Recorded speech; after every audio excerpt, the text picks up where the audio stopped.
Lovely. Right, let's make a start. So hello everybody, and it's a very warm welcome whether you've been to one of these sessions before or whether you're coming to one of our webinars for the first time. I know there's quite a few people this morning who signed up who haven't been to one of these sessions before.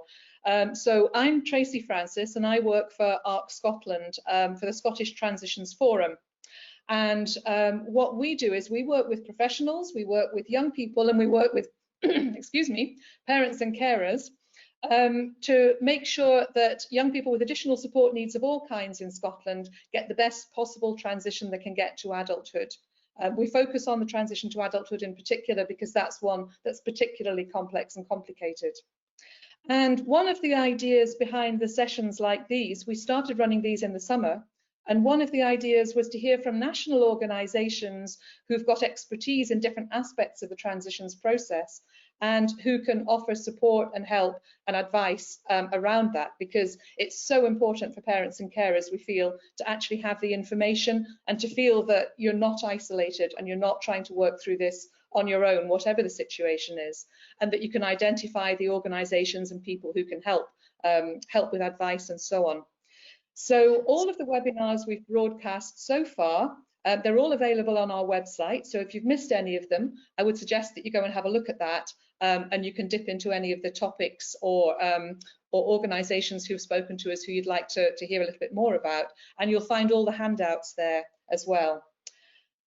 So today we've got a really important topic that we're looking at, and it was one that when we did our survey of parents and carers back in the summer and what they most wanted information about around transitions, it came out almost top of what parents needed to know, and that's about how to get the right support, because there's nothing that's more important as a parent than feeling that you've got the support that your young person needs, and also you've got the support that you need as well to be able to help them most appropriately. So I'm going to talk us through the housekeeping in a couple of minutes and the way that the session's going to work. But first, I want to introduce you to Jenny Miller and Kat Jameson, who are joining us today from PAMIS. And PAMIS, if you're not familiar with PAMIS, they have expertise in supporting families who've got young people with profound and multiple learning disabilities. So they're going to be giving us some special sort of tips and insights for that group of young people. But I'm sure that even if your young person doesn't technically come into that category, I think a lot of what Jenny and Kat are going to say this morning, you'll be able to apply in your own situation, and it's going to be just as useful for you too. So Jenny, can I start with you? Can you just say a wee bit about yourself very quickly and just introduce yourself? Yes, hello everybody, really pleased to be here. So I'm Jenny Miller and I'm the Chief Exec at PAMIS, Promoting a More Inclusive Society. I've been there, gosh, I can't remember, I think nearly 7 years, and actually I'm an occupational therapist background and used to work in services for people who have a learning disability. And it shouldn't really be me here, it should be lovely Elizabeth, who is our transition lead, who has a project, but unfortunately she's had to take some compassionate leave, so I'm afraid you've got me, but I'm very excited to be here. Thanks, Jenny. And Kat, how about you? Hello there, I'm Kat Jameson. Welcome to my home. I'm a learning disabilities nurse and I work with people who have profound and multiple learning disabilities. I work for PAMIS. It is my dream job. I have a niece who has a profound learning disability, and I've worked and lived with people with profound and multiple learning disabilities all my life. So it's a subject that's really close to my heart, and I'm delighted to be here today. That's lovely, thank you. Right, I'm going to run through the housekeeping just very quickly before we get going. All your cameras and your microphones are disabled because we're recording this session and we make it available to other organisations and other parents after the session's finished. But we're still very keen to hear your views and your comments, and you can ask questions at any time. If you have a look on your screen, and you should have either a wee icon with a question mark or something that says Q&A, and that should take you to a box where you can type your question in. And as Jenny and Kat are talking this morning, I'm going to be keeping an eye on the questions, and we'll try and get through as many of them as we can as we go. And I'd be really interested to hear your comments as well about what they're saying and whether that ties in with your experience or whether there's something you'd like to add. And I'm sure Kat and Jenny as well, I'm speaking for them, I think they would very much like to hear your experiences as well. So please do that. You should also have an icon on your screen labelled handouts, and there's a couple of them in there today. There's one from ARC Scotland. It's a transition planning document that we put together that's like a checklist. It's something to make sure that you're thinking of all the things you should be taking into account as your young person's preparing to leave school and move on into adulthood. And there's also lots and lots of links in there to other organisations that can help you with advice and so on. But you'll also get a copy of the slides from today that you can download from there, and they will be on our website after the event as well. So you can also download those from our website. So I think that's everything for now. So let's make a start. Kat, I'm going to make you the presenter, and then we'll be able to see your screen. I'm going to switch off. I'll switch off my camera at that point, but I'll still be here and I'll still be keeping an eye on the questions. Okay, so there we go. Kat, over to you. That's great, Kat. This is a double act. It's new for us, so I'll just say thank you, Kat. Next slide, please. Not yet, though, Kat. Sorry, I haven't started. So welcome. I mean, it is really great to be there, and obviously it's really weird because I can't see anybody, so I don't even know who's in the audience. But sorry, Kat. Okay. So PAMIS, PAMIS has been around for, if you don't know, we've been around for 29 years, and we were founded because of a need to support that invisible voice often of family carers and people who have a profound learning and multiple disabilities. And I just want to talk, because we do label that, but I'd like to say the word profound to us is really special. I mean, it does mean deep, and it means wise, and it means expert, and it often means that we don't know what's going on with that individual, but we never cease to be amazed by the things that we find out on a daily basis. But it also means that we understand that you as family carers and your children are absolutely the best educators that we have, and they teach us all how to really listen, how to care, how to act with compassion, and how to be imaginative as well, as our chair of board. So that word we don't use lightly, but it does also share the complexity of the people that your children and young people that you support. Next slide, please, Kat. So we have a head office in Dundee, and we are a UK, we're a Scottish wide, we'd like to be UK, we do quite a bit in England as well, but we are Scottish wide, and we have family support services in Grampian, in the 3 local authorities in Tayside. We have family support in Fife, the 5 authorities in Greater Glasgow and Clyde, and we now are actually working in South and North Lanarkshire. So that's where the family support is, but with some of our projects, like the one that Kat's going to tell you about, we have been reaching out, and COVID has been awful, but actually it has given us an opportunity to really reach out virtually to a number of other areas. And so we are providing support at the moment to some families on Shetland, on Orkney, the Western Isles, and we have a project down in Dumfries and Galloway. So if you're from any of those areas and you've never heard of us, we are still contactable, and there's links at the end of the presentation, so do get in touch. We can support. So next slide, please, Kat. And what do we do? So I've done this a little bit in photographs. I mean, we provide support to families, to you as carers, who are the absolute experts in understanding the needs of your child. And so many of you are very, very articulate and able to completely fight for your services, but it is really difficult, isn't it, when you end up in a transition meeting where you maybe feel that people aren't really understanding the complexity of care, or they're not thinking about what you and your son or daughter has aspirations to do with the rest of their life. And all too often we're finding that people are being put into boxes and expected to go to what is there rather than what they might want to do. So we support families often just in the background, and often just by having somebody there, it gives you maybe more confidence, or the ability to be able to articulate what you need for your child. I mean, interestingly, I've got to disappear off partway through this because I'm supporting a family support director to have a discussion with a local authority about the lack of transition for people to move into, actually, and to try, I mean, she's trying to mediate between different parts of the council to look at what's on offer. So, you know, we try to support you in that approach, and we move, you know, we work with children, young people and adults, but that transition seems to be a really key area where that support's needed. Next slide, please, Kat.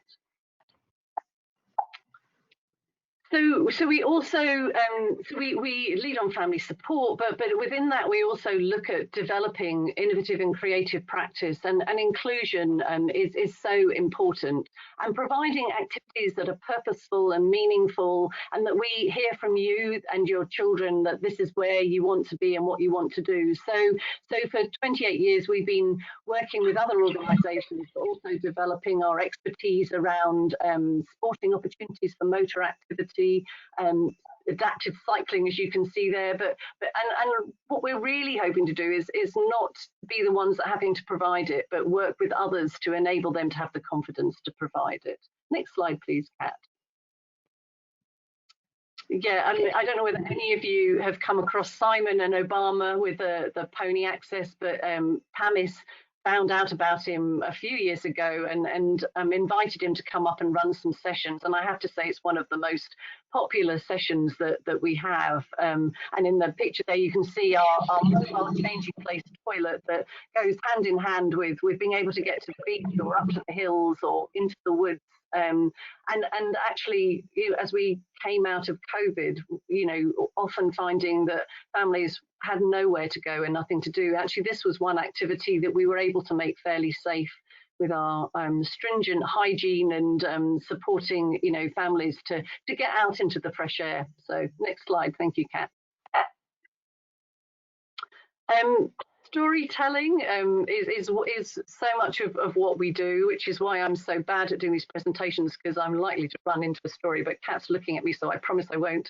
But the multi-sensory story is a way of enabling individuals that have no communication and that may have sensory or cognitive impairment to actually engage in their environment. And some of the projects that we've been working on more recently is how do you make you know, art galleries and museums accessible. And Maureen, who you can see in there, is our storytelling queen, has got 20 years experience of delving into stories. And this has been an amazing project, actually, and has really opened doors. I've got a group of occupational therapy students with me at the moment, actually, and we're trying to get them to really think about that whole activity underneath telling a story. And it's not necessarily about hearing the whole story, but, oh, you know, are we engaging people and getting them to make eye contact, or are we thinking about, you know, how they interact with other people? So it's been great, and the stories have been really popular. Next slide, please, Kat. We campaign, we listen to you as family carers and the people and the relatives that you support. And for any of you that don't know, a changing place toilet is a larger toilet that has a height adjustable changing bench, it has a tracking hoist, it has a peninsular toilet, which means you can get two people either side of it, and it's large enough to take in huge wheelchairs, two carers, and let's face it, sometimes a whole host of other children, because what do you do when you need to spend 40 minutes changing your son or daughter and you've got other children? Well, you need to take them in there with you because you can't leave them outside. So we have been campaigning for well over 20 years. And as an occupational therapist, I remember this was one of the first things that came up when I was introduced to PAMIS 26 years ago, about how do we go out into our communities when actually we can't change our son or daughter in a dignified and safe way. So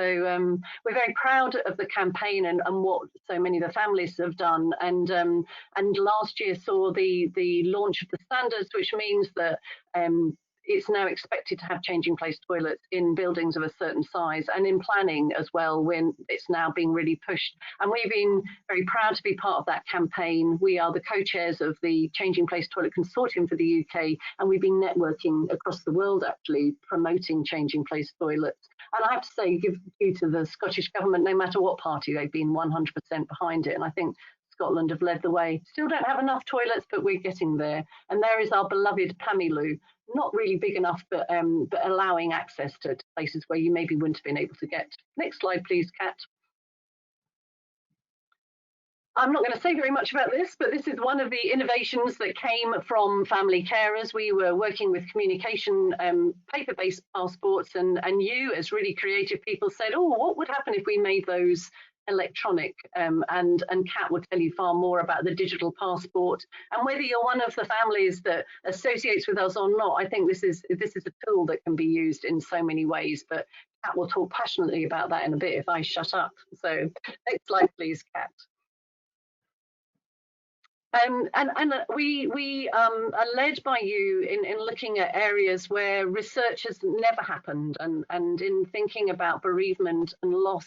How do you explain to people that have a profound learning disability, you know, about what has happened when somebody suddenly is no longer in their life, and also how do we support practitioners to make sure they're making appropriate interactions and providing appropriate support to family carers who maybe have lost somebody. So from a question and conversations, a research project grew, that then developed into a resource pack, and that has now developed into a full-blown training program. And actually yesterday we had a really wonderful conversation with a celibate humanist minister who got in touch from down south because she was having to provide support to the family, and she wanted to make sure she was doing it sensitively. And a group of us met and talked about ways of not only working with the family, but also how do they engage actually other young people with profound disabilities who might want to be a part of that service. And that was lovely being reached out to, and actually I had some in the back of my car, so off they went in the post down to her and to the family. Next slide, please, Kat. 24-hour postural care, again led by family carers. Well over 10 years ago, one mum realised that actually she didn't know anything about postural care, and although the physiotherapist and occupational therapist felt they'd told her, she hadn't really understood the real impact that was going to have on her son. She found two fantastic trainers, the Goldsmiths, who she brought up to Scotland, and for the last 10 years we've been working in partnership with them, and Simple Stuff Works and with allied health professions across Scotland to look at the role of postural care, 24-hour postural care, and how important it is in order to make sure that the young people get put in the right position and are prevented in developing serious effects later on in their lives. COVID hit, which has been absolutely awful, but instantly overnight, a message that's taken 10 years, people suddenly realised that having the right position when you've got respiratory problems is so important. And Michelle, who works in this project, was asked in the very early months of COVID to develop the resources and make them online, and we've held a few webinars, and it's been actually a real leverage to enable us all to work together. And we're very proud to be the co-authors of the postural care strategy for Scotland. But this absolutely involves family carers as co-trainers and co-deliverers of the postural care training, because a family carer might hear what somebody says if they're a physiotherapist, but when another family carer tells them and advises them and supports them, that message really sinks in, and they can have that dialogue from a lived experience approach. So that feeds, I think, into the next slide, Kat, please, which is all about our learning and development. And so we have developed a range of courses and support, working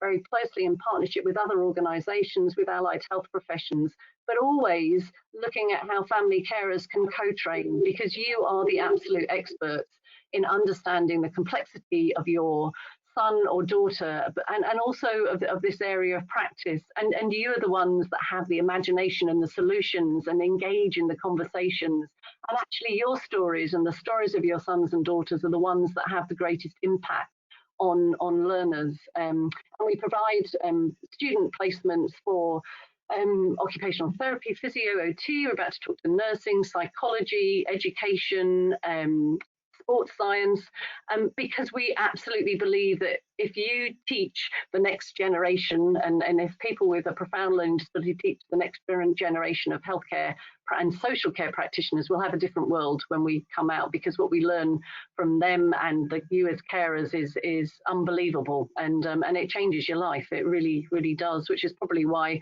we're all staying so long in PAMIS, because we feel very passionate about it. Next slide, please, Kat. Sorry, I'm going on and on my stories.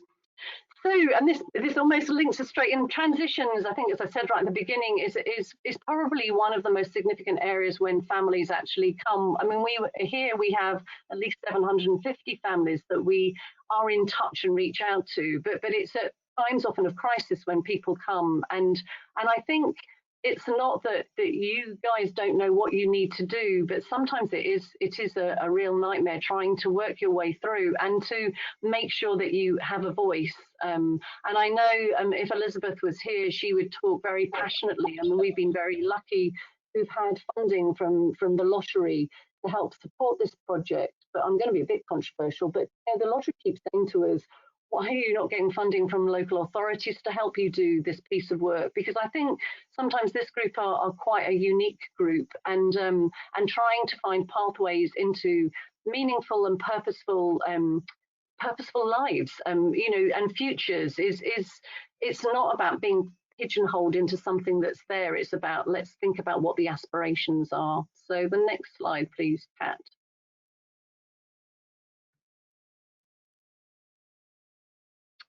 So actually that doesn't DJ quite link in, but actually what Elizabeth also found was that there were young people who didn't have much of a opportunity even during those transitions to start making new friendships, and for families to come together and to talk, and for siblings to come. So building on a model that was set up in Fife, where families wanted to come together at a weekend. A friendship club was developed, again very much led by families, and then we were able to get some Better Breaks Creative Scotland money, and we developed a friendship club in Greater Glasgow and Clyde, and we now link up with Lanarkshire. And who would have known that you'd be able to do those virtually? But actually, though, they have become really popular. And it's not about isolating families from other areas, but actually finding venues that when we were able to meet, that were accessible, had changing place toilets, that had activities that everybody could engage in, was really difficult. And we've been delighted actually in Greater Glasgow and Clyde to be working with our NIB who lend us their fantastic building. And what a great place to bring in really lovely volunteers as well. So these clubs are really growing, and actually next week, oh no, it's this week, isn't it? The 30th. This week, the 30th, we're having a lovely accordion that's going to go live to not just our friendship clubs, but to other people to come together to enjoy music and activities. So next slide, please, Kat. Oh, and very finally, a little bit about our PAMIS resources. So where do you go and find places that are accessible, that have hoists and changing benches, and somewhere where you can go as a whole family? We were really we're quite flabbergasted actually, because somebody donated a caravan at Haggerston, which was our first venture into thinking about providing breaks for families. It was a very loved caravan. It had been used a lot, and wasn't without some of its issues. So last year we were able to purchase a new accessible caravan. Still not fully accessible because we can't get an absolute tracking hoist. We've got a mobile hoist in there, but it does provide a space and an opportunity to families to go to, knowing that they will end up in a place that has wide enough doors to get in, that does have a prone lying bed, that does have a hoist, and that does have that shower chair. So we work with you as families to look at what else we need to do. Shortly after we were given the caravan, somebody then also said, would we run a house? Their mother had sadly died, but was really keen that the house became a central point in beautiful Aberfeldy. So we have an accessible holiday home that we've just change, and we have a wet room in there now and a tracking hoist, which is great.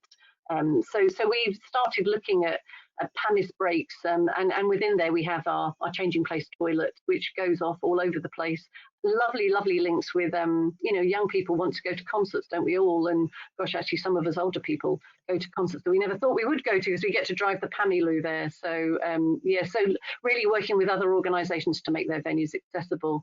And then finally, just you know, we've got virtual support in response to COVID, and moved very rapidly. Almost overnight, we were a virtual service, and on our website you'll find a whole host of activities and resources, and we've been running music and art sessions that people can get involved in. So next slide, I'm just going to very quickly tell you about the digital transition project. Jenny, yes, just interrupt you a second.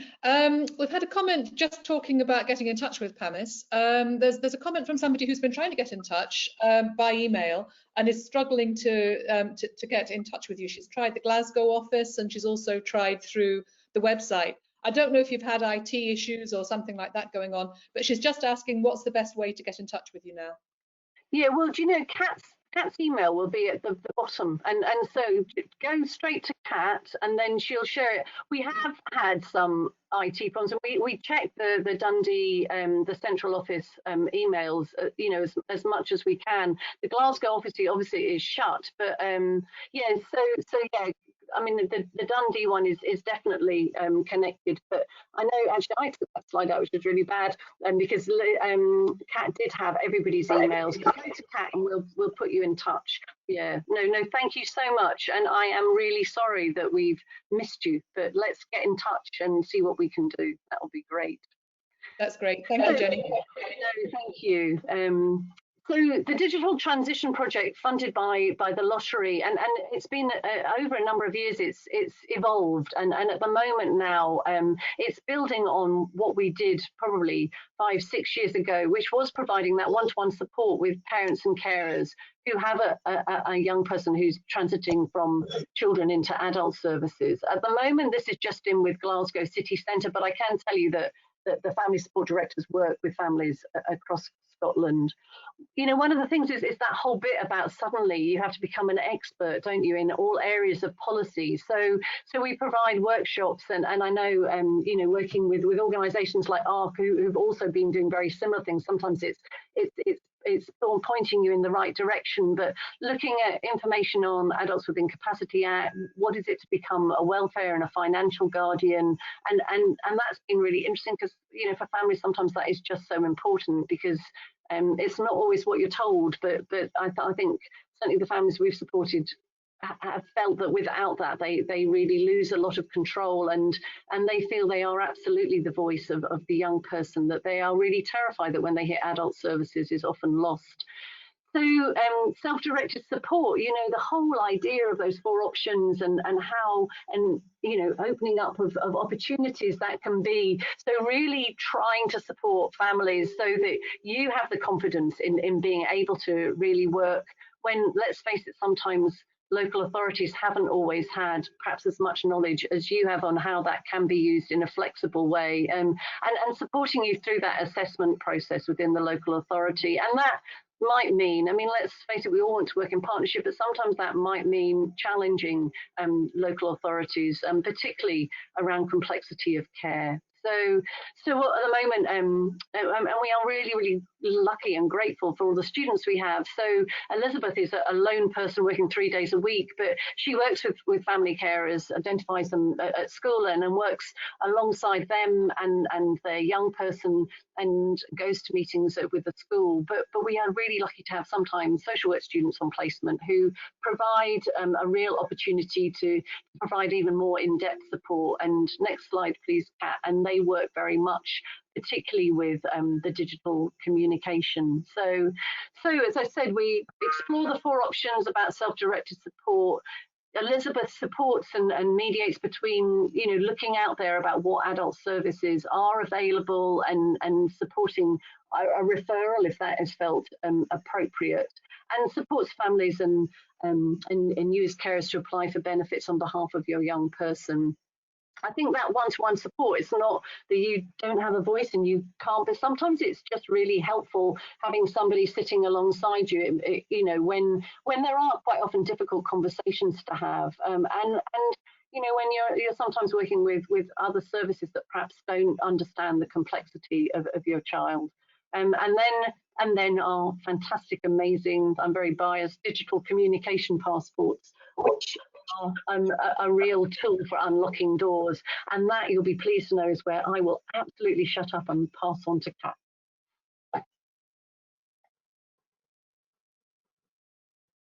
Hello there, everyone. Thanks very much, Jenny. Right from the outset, I'd like to say that the PAMIS passport is available to anyone.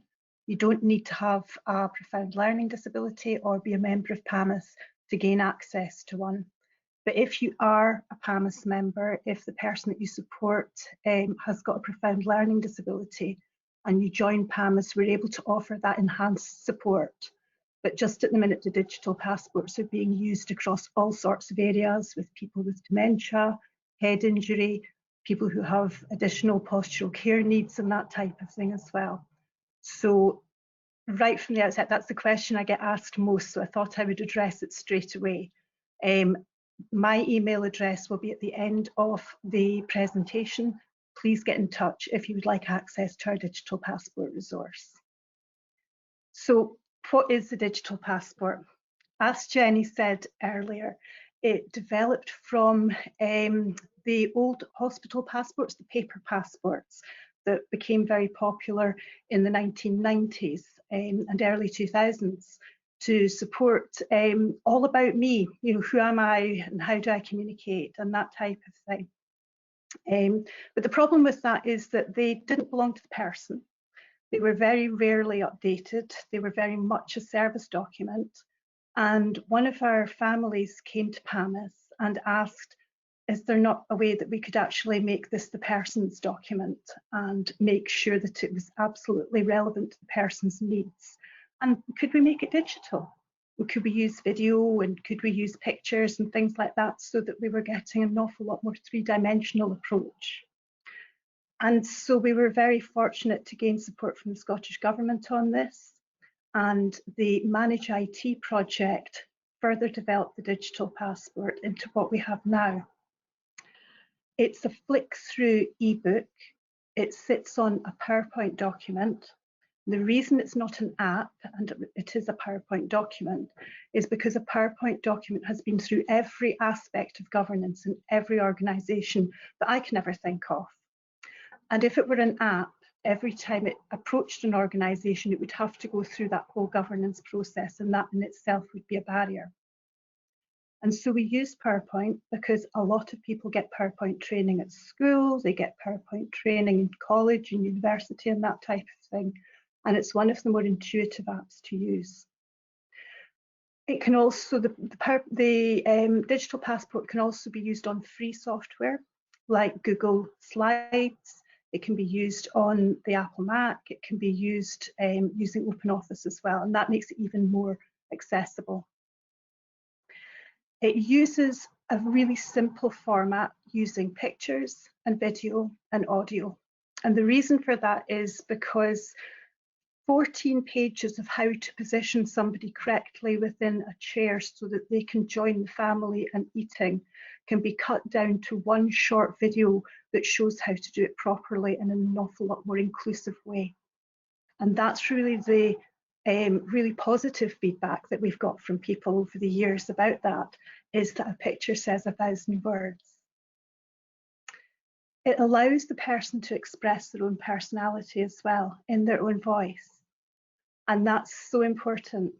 For the group of people that we support, people who have profound and multiple learning disabilities, we're looking at a group of young people that don't necessarily have access to the things that all of us take for granted these days. Facebook, Instagram, Discord, Twitch TV, all of these type of things. The group of people that we support don't tend to have that. And that's a group of young teenagers often who are not using the same means to keep in communication with their peer groups. And the digital passport is one way to help them build and maintain relationships in a way that's sort of highly relevant to their age group. The young lady that you see in the picture there is my niece, Sky. So this is the front page of the digital passport. and this was put together by family carers and people that support them, and people who have profound learning disabilities as well. Each chapter is relevant to an aspect of somebody's life and is linked in to pages within the digital passport. So if you click the chapter 1, Me, My Family and Friends circle, that will take you to the page in the digital passport that's relevant to Me, My Family and Friends, with lots of pictures and videos and music sometimes and things like that. And it really helps to give an idea of who that person is. Remember, this belongs to the individual. It's up to them what goes into it. Then we can click the little house at the bottom of the page, and that takes us right back to the circles page here.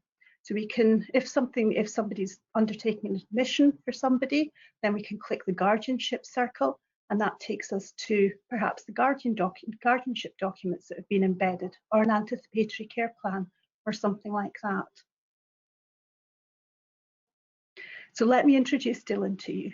Dylan and his family very kindly let us use the digital passport for training purposes. We're very, very fortunate to have the support of our families in undertaking these sort of training exercises.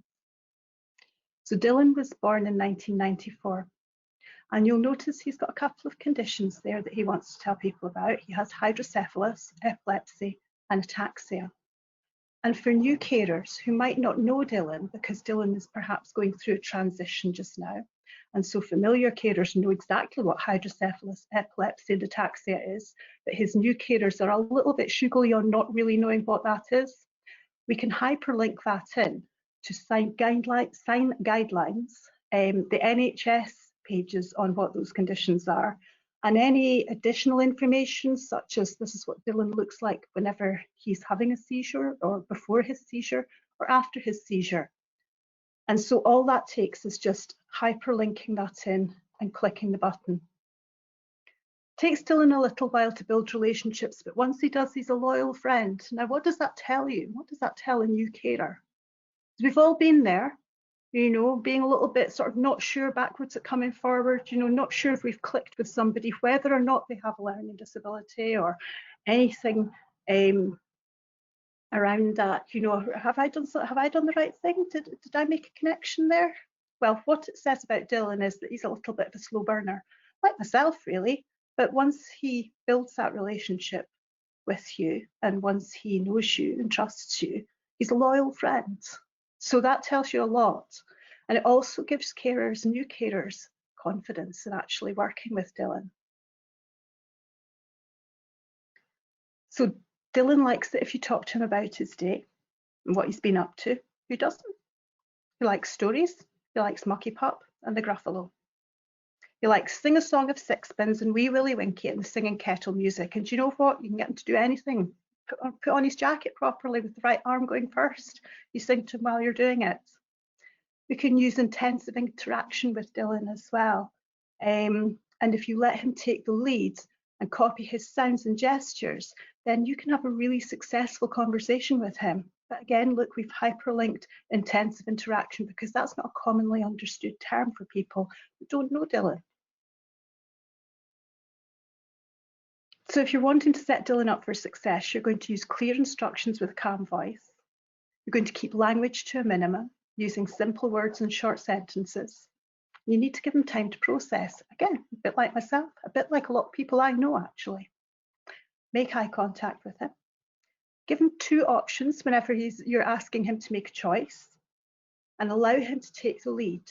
But don't bombard him with language, don't rush him, and don't make too many requests at once.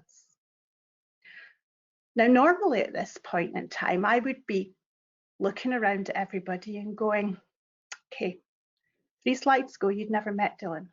Now, who in the audience now feel that they could actually sit down and have a conversation with him that would be meaningful to Dylan, meaningful to yourself as well? And how long did it take?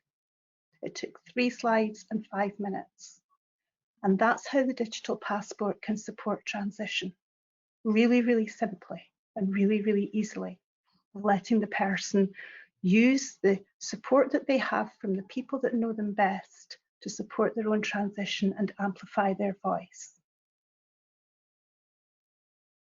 Again, this is Lauren, and Lauren has very kindly let us use her passport as well. And Lauren lives in supported accommodation and uses her digital passport to show people what she can do, so that they're not making assumptions about what she can't do. Because Lauren can do lots and lots of chores, even if Lauren does not want to do lots and lots of chores. So she can sit at the table herself and eat herself, and she has her own favorite song about eating, and she enjoys doing the things that a girl her age enjoys doing. And it shows you how to support somebody in the way that they need to be supported, but also give them that extra little bit of support that helps lift them and helps to make sure that you're setting them up for success, that the problems that they have in 20 years' time are not going to be caused by ignorance 20 years previously. So we put in sections around postural care and management, because postural care, for example, is something that's highly individual. And the same with communication and things like that. It's highly individual for the group that we support. So we can use video, and we can use pictures and all sorts of ways to actually illustrate very simply and very visually how to get things right and how to set somebody up for success. And in setting them up for success, you're also setting the carers up for success as well, however new. But it's an awful lot more fun than just that. These are all the things that some of the things that we've identified that people have used the digital passport for.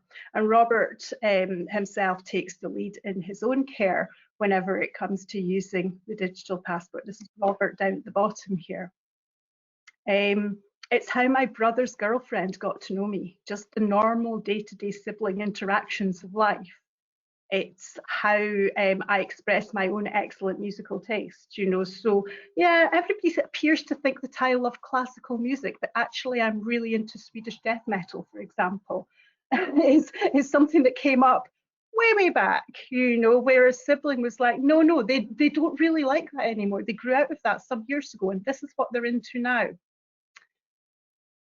It helps people include people in decisions. That's probably the most obvious thing that it does. But more subtly, over the years, what we've developed the digital passport with families to do is to retain people's cultural heritage, the memories that they have, the experiences that they have, the things that they used to do, the things that they used to enjoy doing, whether or not they're able to use eye gaze technology or talking mats or some other sort of forms of communication that they might not get access to after transition, but you're still retaining the fact that they were able to do that at some point in time. More poignantly, we've done a lot of bereavement support with the digital passport.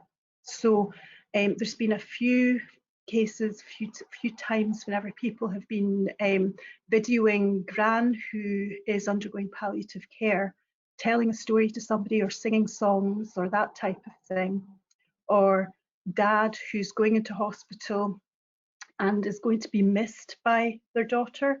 And so dad's been like telling stories and doing the sort of usual things that they would do, and actually recording that on the digital passport. It's their own social media. It's the way that they are retaining all those memories that we take for granted and then taking them from one area into another, whether that's respite, whether that's into a new transitional area such as adult services and beyond. So that's why we believe that digital passports are so important for everybody, not just for the people that we at PAMIS support, but for absolutely everybody. We always say that people who have access to our resource should try to make a digital passport for themselves first, using their own videos and their own pictures and their own hopes and dreams and aspirations, so that that gives you some insight into the sort of work that you might need to do with somebody to support them to create a digital passport. The most important thing is that it supports somebody's future wishes, their hopes, dreams and aspirations that we all have. please do get in touch if we can help you at PAMIS to do a digital passport for somebody that you support. My email address is there. If you're specifically interested in digital transitions, please do get in touch with my colleague Elizabeth McBride. If you don't support somebody who PAMIS would support, somebody who has a profound and multiple learning disability, please get in touch with me. That's my email address below. But anyway, get in touch. It's really good to have that conversation about how we're supporting somebody to have a life that is meaningful within the community and that is recorded within the community and is led by them. So that's me, folks.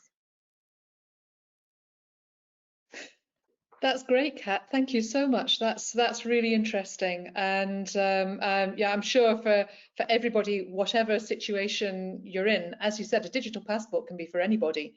It can be for anybody who needs to let somebody else know what works for them, what the triggers are, what's normal, what's not normal for them, because that can be very different depending on, you know, everybody is individual. Even if you have the same condition, it can actually show itself up in lots of different ways. You know, so being able to show somebody what's normal for you, which might not look the same as what's for your neighbour or the person sitting next to you in the classroom or wherever, I think is hugely important. Thank you very much. That's great. You know, Tracy, just to add in there, we were a part of a project, a research project a wee while ago, and we all came to the conclusion that wouldn't it be fantastic if at nursery we all started developing a digital passport, because who knows when, you know, you're going to need it really, and to be able to have somewhere where you could say a repository for all your memories and your friends that you know you now end up having to look up on Facebook and LinkedIn to try and find them, but that opportunity to capture, you know, things that as you go on, because who knows when we'll need it. So yeah, so we think that it should be a tool that we all have, that it probably comes in the baby box. Yes. Kat, I've got a question that says, can you help with the whole process from start to finish with the digital passport? So if somebody, how do they access it? Do they download it from your website, or do you need to actually go through PAMIS to be able to get a special, I don't know, key or link or something to be able to do that? How does that work? Sure, absolutely. We like you to get in touch via PAMIS. And the reason for that is, well, there's a few reasons for that. The first one is we do update it from time to time. And so you have that sort of updated version available to you via the link that you get. We also do offer support. We offer support via the Family Support Director for people who have profound and multiple learning disabilities. And I can give support for people who don't. We do like to try and link in people with volunteers as well. My colleague Leslie Gray has a very active and keen volunteer service that she's worked very hard to achieve, and they all offer support in doing that as well. But the other thing is we need to know where they're being used. It's like really important. Because if we know where they're being used, then we can evidence the need for them to people like Scottish Government, NHS Scotland, and that type of thing. And we can gather stories of where they're working. If they're not working, why are they not working, and all of that type of thing. So it's actually garnering in all that information that helps to support that digital resource. So what happens is you would get in touch with me. I would send you out a link, but we would have a conversation about what your needs are. You know, if you are absolutely technophobic and don't know how to use this, it's important that you're open to learning how to do a little bit of work around PowerPoint so that you're able to keep it up to date.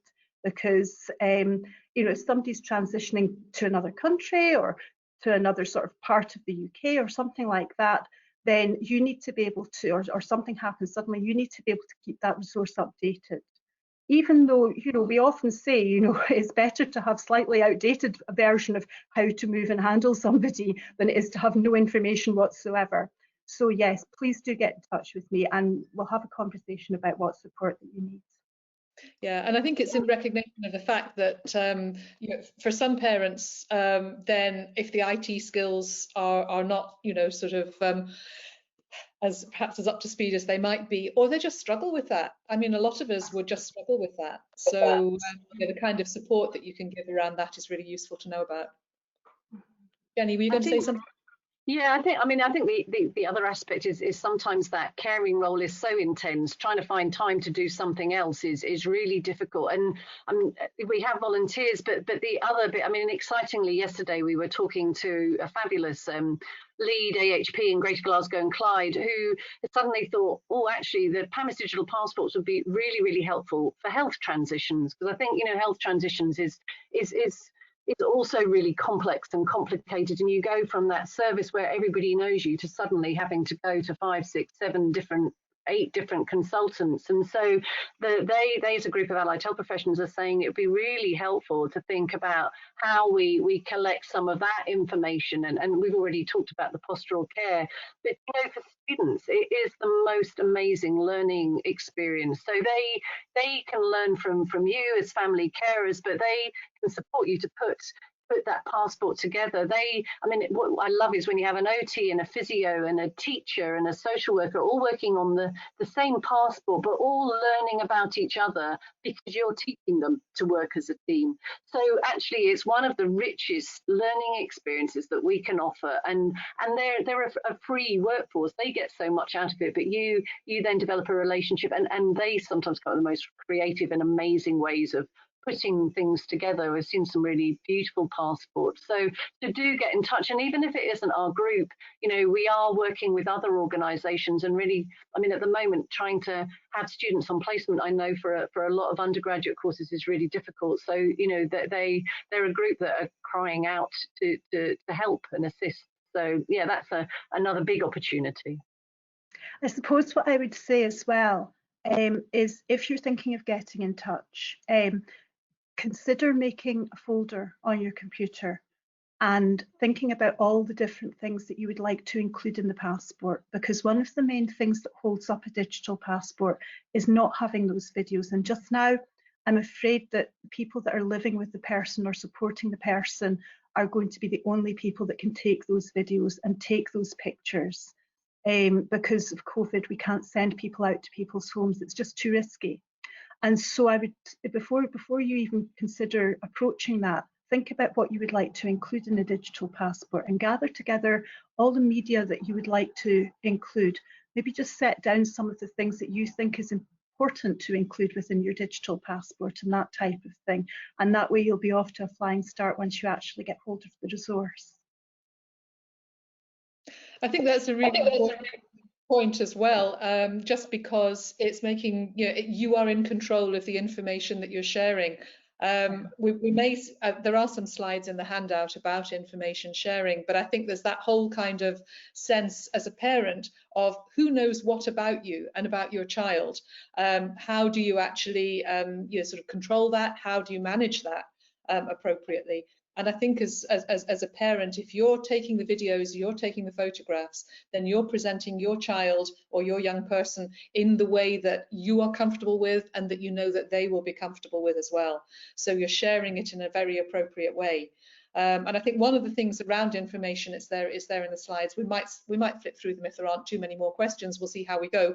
But I think it's about doing that with consent, because you know it's an established principle, and it's within Scottish law that any information that's shared about you as a family or your young person, it needs to be with consent, and you need to be aware about who's holding that information, why they're holding it, and what they're going to do with it. So you know, actually having that at the back of your mind, I think, is really useful when you're thinking about things like the digital passport as well. It's making sure that the right people have the information that they really need.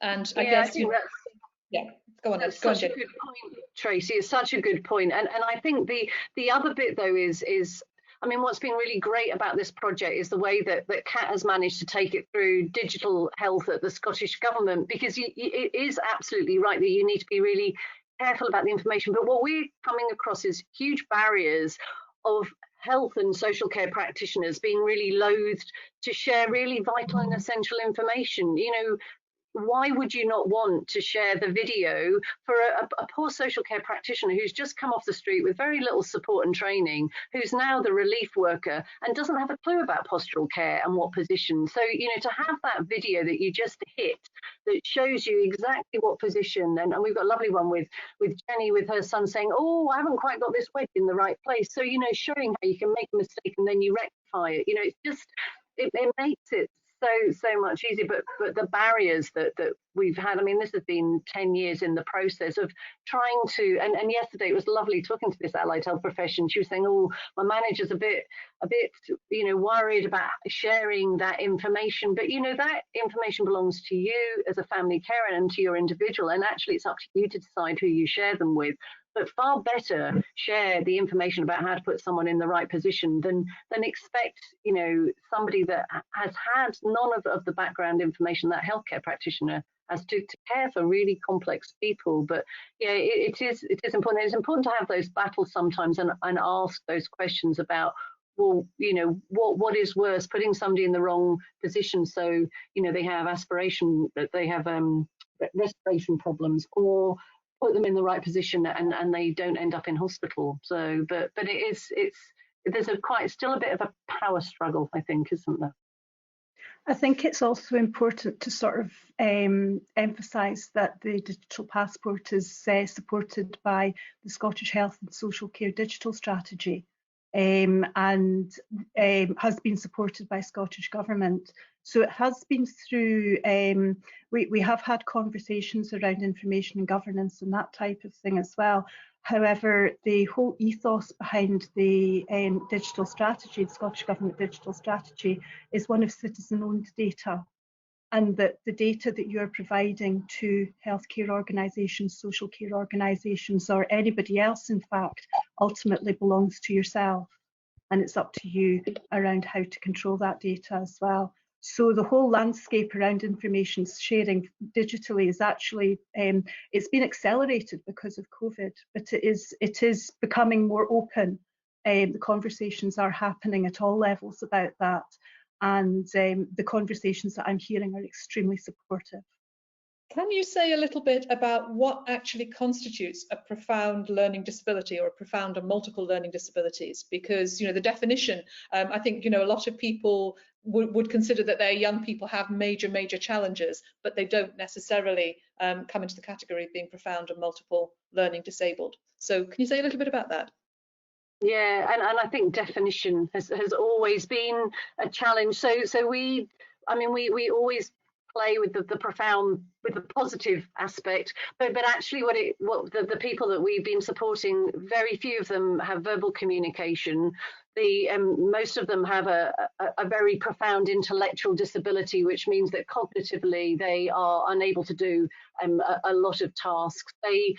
The multiple is often a whole complexity of needs. A lot of them have cerebral palsy. Majority of them will have epilepsy that has left a profound impact. A large number of them are wheelchair users, but I have to say a lot of people that we're supporting at the moment are quite mobile, and then have behaviours which maybe challenge us. They communicate in ways which we struggle sometimes to understand.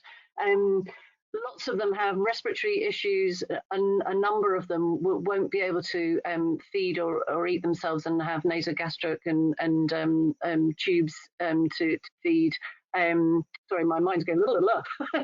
but yeah, very complex, and you know, that cognitive ability. A lot of them may have sensory impairments on top of that, you know, blind and deaf, visual and hearing impairments, and you know, can be really sensitive to touch, and so there's, you know, and I often think we you know, you as family carers develop and understand your individuals, and yet, you know, how do we? Every day is a learning day, because how do you teach somebody how to support and care for an individual with that complexity? But it's also that bit that just because they're not communicating with you in the way that we normally communicate, it doesn't mean that you're not. There isn't something going on, and every day, you know, somebody will surprise you by by actually responding to through a sensory stimuli or to music, or we've got this lovely Felix After the Rain, this lovely multisensory story which we're hoping going to make the single into a #1 single. But there's this beautiful piece of music where this young man has suddenly obviously been really inspired by the song that the music maker is playing, and he vocalizes, and it's the first time that his mum has heard him sing it, and what an angel's voice that he has. So, it's that bit about it's profound absolutely means something that you don't always know what's going on. But I think we hang on to that profound learning and multiple disabilities because that complexity of care, it's 24/7 care. And we know that carers are caring around the clock. We know at the moment that carers are absolutely exhausted. And we know that as people go into adult services, they're going to need one-to-one care, two-to-one care, and they'll need facilities like changing place facilities. So I think for you as family carers, when you have a child with complex disabilities, you absolutely know the joys, but you know the real hardships of what that caring role is all about. But it is probably the most isolated, the most invisible, and sometimes the most vulnerable people within our communities. So, but it is difficult, and we are finding more and more that people with a severe learning disability or people with profound autism, are hitting the services because there aren't services for them, and a lot of the resources that we have are also available and used with them. And there are some medical definitions, and actually there's a really interesting, and we'll post it on Tracy will send you the links, a really interesting piece of research has just come out, and we've been involved in looking at that, health transitions, and that's about to be launched with some key recommendations about how you support health transitions, and we have some sort of fairly serious questions to ask about who is the best person to enable a transition from children into adult services, because with all due respect to social care, that understanding of you need a sleep system, you need a standing frame, you need tracking hoists, you need access to a service that has a changing place toilet. The social work students say they really have their eyes open when they come, because it's an area that isn't their area of expertise, and we need a whole team to think about where people go to and what they're able to do. Sorry, that's a very waffly. It's a grey area, but it's probably the people the most highest complexity of need, but that also have that profound learning disability. And I think it's also true, Jenny, isn't it, that if we get it right or more right for that group of people, then the chances are that we're supporting other groups of people more effectively as well. Because it's evident with the disabilities that a number of your families that you support are living with. Autism, of course, famously is quite often referred to as being the hidden disability, because people don't always see it on the surface, but underneath it's actually having as much of an effect, perhaps in terms of being able to communicate or being able to understand or interact with people. So that's why, for me, when I'm looking at something like the digital passport, I'm thinking this is exactly, again, as you said, Kat, it's useful for everybody, because a lot of the principles and tips and the way of thinking and the way of approaching this is just as relevant for somebody who maybe doesn't come into the profound and multiple learning disability category, but they still have a lot of those needs that are very, very similar. Maybe not all of them, but a lot of those needs are going to be recognizable to a lot of parents. Yeah, absolutely. And I would also say, so to share a personal story, we used a digital passport for my dad, who was 86 years old when he eventually passed away. But the last 4 years of his life, he had a deteriorating condition. And we used the digital passport to show that rather than just being yet another old man, he was like an up-to-date computer gamer who loved electronic dance music and was completely out of what you would think of what an old person should be like. And that allowed his GP to get to know him better. It allowed the community nurse that supported him to get to know him better. It allowed them to actually, as his condition deteriorated, he had COPD and that caused some dementia, to understand what some of his fears were. So he lived 13 years in India, and he had a profound fear of snakes and spiders simply because of what he'd seen there. And you know, for whenever he started hallucinating that there were snakes and spiders in the room, they were able to be reassuring, and we were able to be reassuring because we had that insight into his past. And I think that's what it is. It's about insight and people's histories and that type of thing that supports them. And anybody can relate to that story. You can, you know, you will have had episodes in your own life where you have felt unable to communicate your needs, whether it's at the end of a relationship, at the beginning of a relationship, or whenever. We've all had that experience where we have lost for words, and that's where the digital passport helps. And Kat, one thing to add in, because we're really passionate about the passport, because we see it's like a window into somebody's life, and it is their voice, and it is lovely when you have people that you know aren't very confident. I love that example that you used with Dylan. You know, suddenly you're finding out about Dylan, and you've got an avenue to go down, so it gives you an opportunity to talk, you know, through the digital passport. But one of the things to really reassure all families is there is nobody that replaces that family carer and their expertise. Because I know I've got a fantastic mum who's actually on our board, and she, you know, I understand. You could tell because she's on the board. She said, no, I understand about the digital passport thing. You know, really, really great. But actually, Jenny, it really worries me, because what you're telling me is that you're going to put a digital passport in. My daughter will go into acute hospital and they don't need me. I'm going, no, absolutely, that isn't what we're saying. We're saying it is a tool and a resource that will enable other people to communicate, but it doesn't take away from that expert care. And I have to say, we've just feel we've won a coup with a family carer who for 2 years has been fighting about social care, being allowed to go into an acute hospital when their child, their daughter who's in her 30s goes in. That has taken 2 years of battling, because as soon as her daughter hit an NHS inpatient, social care weren't allowed to provide that support, and the passport couldn't provide that one-to-one knowledge and just, I mean, last week I think the mum was walking on air, because Jean Freeman has written and said that must never happen, that health and social care have got to work together, that the people that know an individual have to go in with them, and there is no way that we would ever say that passport could take the place of somebody who's there reassuring and supporting. But it gives an acute nurse an opportunity to go in and find a way of communicating, and I love the bit that you can just press and you instantly get that beautiful frozen record that calms people down, and yeah, but it doesn't replace you as the experts. It just helps us make sure we capture all your tacit knowledge. And I think it's about this. I mean, the title of this session is about being proactive, and I think, you know, that's it. It's about giving you the power and the input and the tool, if you like, to be able to share that expertise and to be able to transmit that to people. And it is a way potentially of making you a much more plugged in part of the team, I think, as a parent or as a member of the family, you know, somebody who knows the person really, really well. You actually have an obvious role there in producing this and in keeping it up to date, and, you know, in having that dialogue with people. So in terms of helping you be proactive, I think it's a really, really good tool and a really good approach.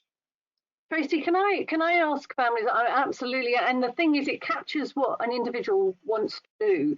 And my question out to the people that are here today is Elizabeth and I often have these discussions, because, you know, in a brave new world, in a new world where we have a new national social care policy, you know, would we be able to think about what your sons and daughters want to do as they move into their adult lives? And Elizabeth is often torn with the whole bit of the risk of not having anything to the risk of having something that is really meaningful. And I know, you know, it's about the battle that we're about to go and have in a half an hour's time. Is I know, you know, money is really tight, and you know, there's a threat of day services not opening, but it still feels that particularly our group are being asked to go and do things because that's all there is, rather than being asked to do things, you know, like all the fantastic work that ARC have done around those good transitions. But it just feels like our group is still being asked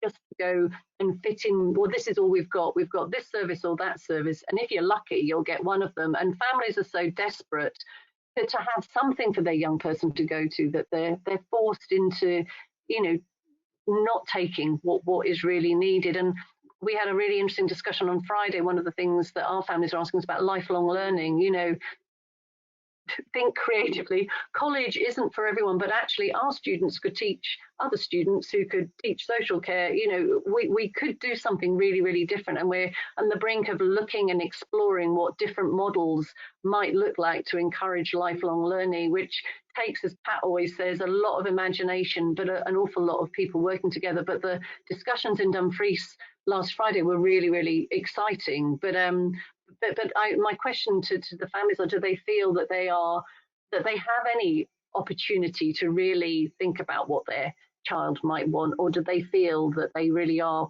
pushed into what's out there?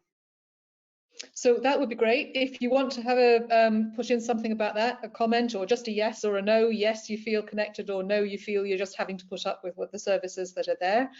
Just pop it into the questions there, and I'll pick that up and feed that through as the responses come in to Kat and Jenny. But how do you feel about that, and what's your experiences? It would be really useful to hear. Thank you. So we have about another maybe potentially about 10 minutes, 10-15 minutes, if anybody wants to ask any other questions as well as those. Right, we're getting, just one second, we feel totally disconnected as we have nothing. No, so I guess that's simply a, you know, no, we are not getting that choice. We're not getting that opportunity to think aspirationally, I guess, around what we want our young people to be doing. Have no transition worker in the area. Social worker says I have to wait for a group meeting. The person who put that in, have you been given a timetable at all as to how long you might have to wait for that group meeting to take place, or is that just an open-ended wait? That would be really interesting to know. If you wouldn't mind letting us know that, that would be good. Just one second.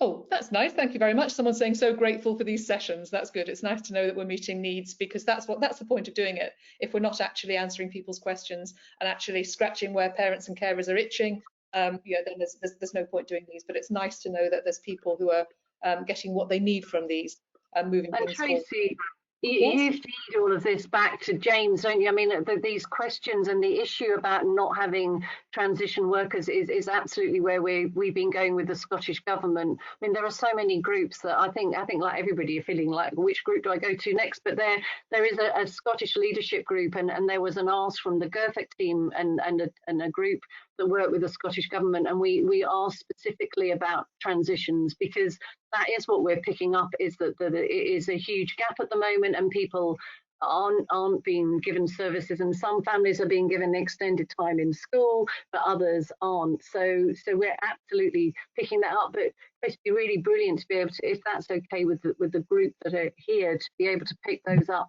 and feed this back as direct evidence as well. And I know you're there and we're here.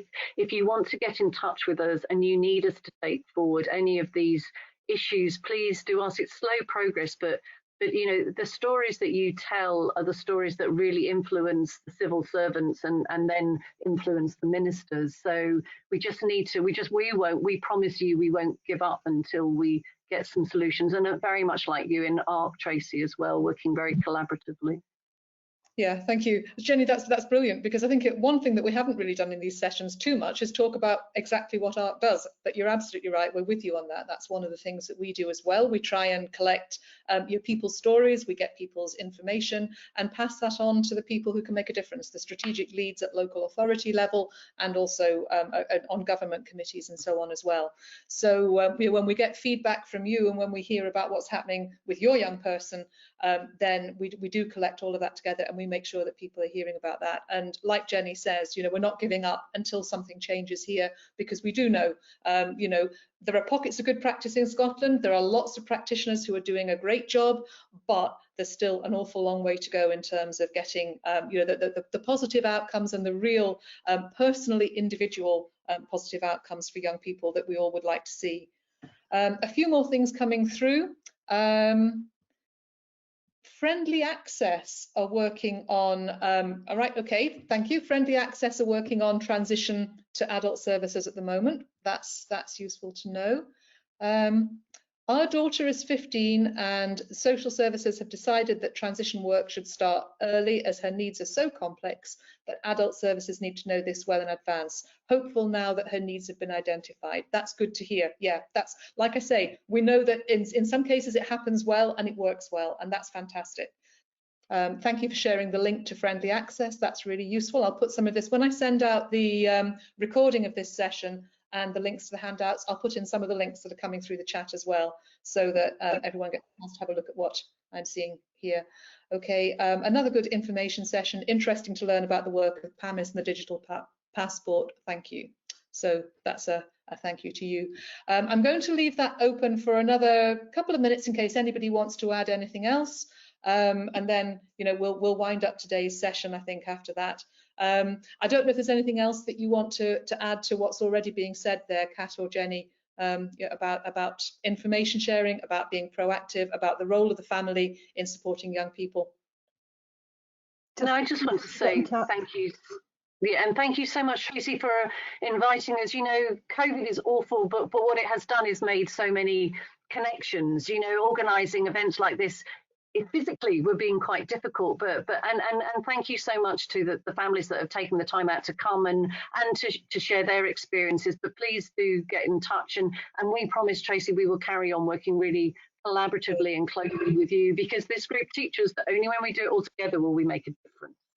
That's true. There is one more thing that's come in that's a very practical one. Jenny, I know if you have to dash off, do feel free to do that. That's not a problem. But it's somebody who's saying they're feeling very overlooked with a young person who's nearly 17. Should parents be asking more, and what should they say? What sort of questions should they be asking if they're feeling that their young person's needs are actually just being overlooked and the family is not really being given the support that they need? What sort of questions should they be asking? Well, I certainly think they should be asking for that transition support, but maybe the starting point there is get in touch with Kat and let's look at the digital passport, because at least then you're gathering all of that information. And I have to say that in one case we did a digital passport. We were really struggling to get the right care package, and there was a fantastic social worker who used the digital passport to absolutely fight for the right resources, because it very explicitly highlights and shows, you know, where those issues are, which sometimes writing up a paper assessment doesn't. And I know in the future, Kat is working with a digital team, that wouldn't it be great if actually the passport becomes a tool that then populates so many other things, which means you don't have to fill out umpteen assessments. So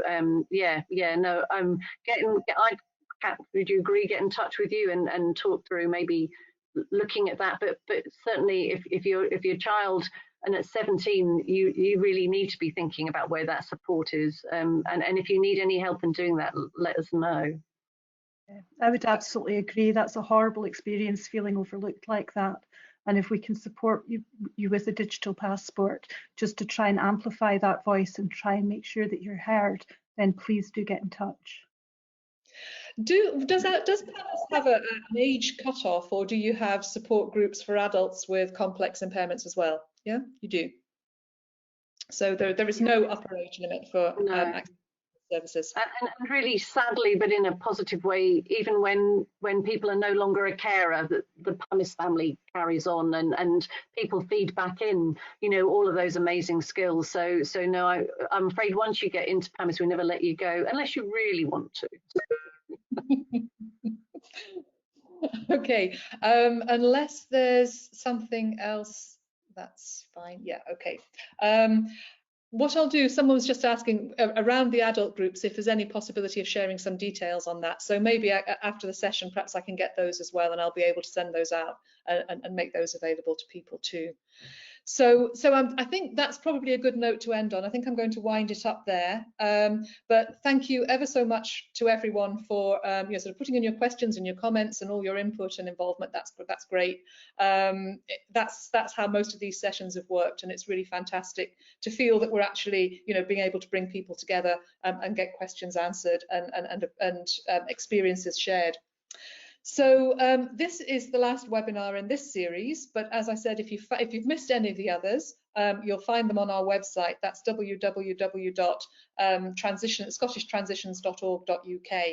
And I'll be sending out a recording of this session and also the handouts and the other links that we've talked about, you know, probably tomorrow. Look out for that tomorrow. You should be able to get that. And feel free to share those with any other parents or carers you're in touch with, or anyone you think who might be interested.